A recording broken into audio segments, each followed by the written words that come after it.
我哋維港灣31座咧又出一套89平方嘅3房咧，價錢咧好靚仔啊！39萬5咧，你就可以買到呢個景觀嘅3房啦，東南向啊，非常之開揚嘅。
Hello， 大家好啊！你哋嘅黃師奶都係專做維港灣嘅黃師奶啦。我哋呢個維港灣咧31座咧又出咗一套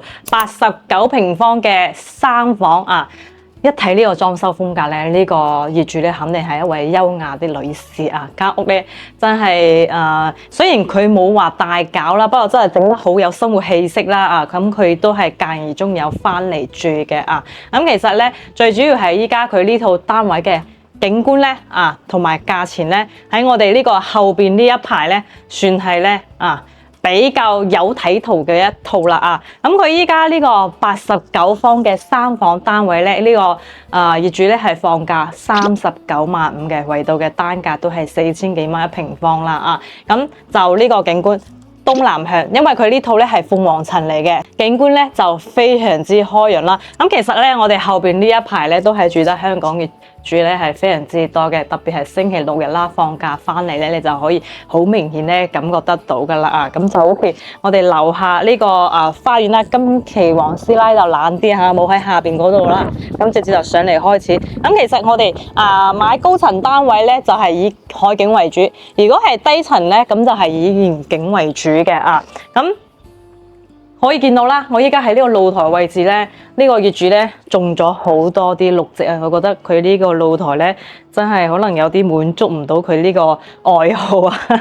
啊！佢種咗好多啲盆栽啦啊，然後咧喺呢邊咧都係做咗個洗手台嘅，擺咗個2+1嘅藤椅啊，加張圓台喺度啦，喺呢度我哋飲下下午茶啊，整下啲花都係一個唔錯嘅一個選擇嚟嘅。不過我覺得佢應該要買翻我哋嗰個大3房啊，嗰個長露台嗰個咧，先係夠佢發揮啊！咁依家黃師奶咧就由入戶嗰度咧帶大家睇翻咧我哋呢套單位成個間隔啦啊！咁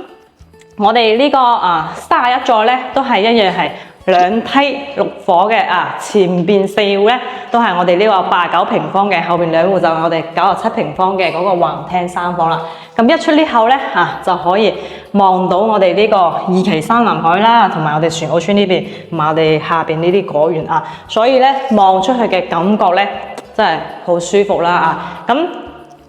成個維港灣就係得翻我哋後邊呢一排呢幾座咧，出呢口先有呢種 feel 㗎。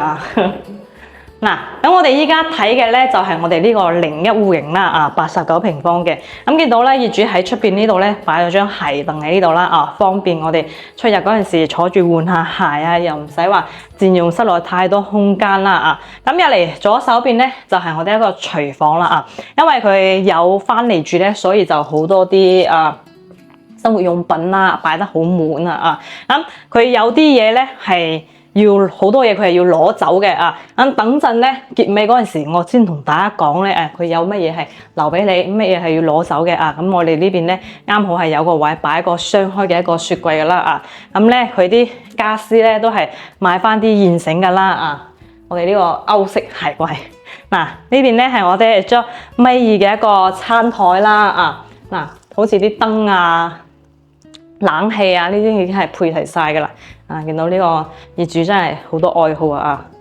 呢度一個啦，呢度有一個鋼琴啦，係咪？阿黃師奶坐上去真係都冇嗰種 feel。哇！呢個 OK，呢個睇上去咧非常之有年代感啊！嗱，咁我哋呢個客廳佢都係擺咗一個生牛位嘅 sofa 啦，加翻張凳，然後咧擺咗一個小米嘅一個大電視啦。咁其實真係我哋東南向嘅單位咧，住起身咧係好扯風嘅，而且唔曬啦嘛。其實呢個業主真係好識得種嘢，你見佢啲嘢種得幾好。嗱，咁我哋成個廳咧就係咁樣啦。依家咧我哋去睇下嗰啲房啦，你見佢入邊種幾多綠植，成間單位咧真係非常之有生氣啊！呢個我哋主人房主人房咧就係擠咗張米八大床咧，加2個床頭櫃啦。呢邊咧就擺咗個現成嘅米6嘅衣櫃喺度啦。睇下我哋個房嘅景觀，房嘅景觀咧同露台咧係差唔多嘅。果然女士咧裝扮出嚟嘅單位咧，同我哋男士咧真係好大嘅區別嘅。呢間係我哋其中嘅一個房呢個房咧就擠咗張米2床啦，加個衣櫃。咁呢邊咧係有個飄窗位嘅咁其實呢個房咧，你係要做榻米做啲訂製櫃咧，先會將呢個房嘅空間咧利用得好啲嘅。不過呢個嘢見仁見智啦，每個人嘅使用嘅場景咧唔一樣嗬。咁呢邊咧係我哋呢個乾濕分離嘅一個洗手間啦。都係做咗呢個3段式嘅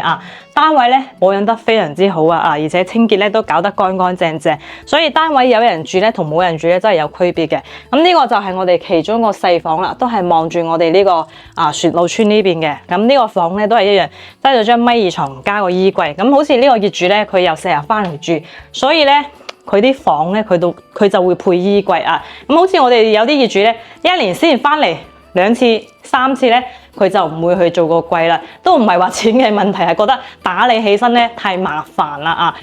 咁我哋呢個31座89平方嘅3房單位咧就帶大家睇完啦業主依家放價咧係39萬5，紅本在手，隨時係可以過戶嘅。咁呢個價錢咧喺我哋呢個目前最後排3房之中咧，算係比較精緻嘅一個3房啦因為佢呢個業主太多嘢啦，所以咧我要睇下佢有乜嘢係俾到你哋嘅咁佢就係房間嘅床咧、冷氣咧、衣櫃咧呢啲係唔攞走嘅就留翻俾你嘅。咁其他啲嘢咧佢就全部要攞走噶啦可能佢係買咗其他大單位要搬過去啦咁其實好似你呢個89平方嘅3房，你真係配置落嚟2、3萬你已經係搞得掂噶啦咁今期咧呢個維港灣31座嘅3房咧就分享到呢度啦。有中意嘅朋友就馬上聯絡我過嚟睇樓啦。我係黃師奶，拜拜。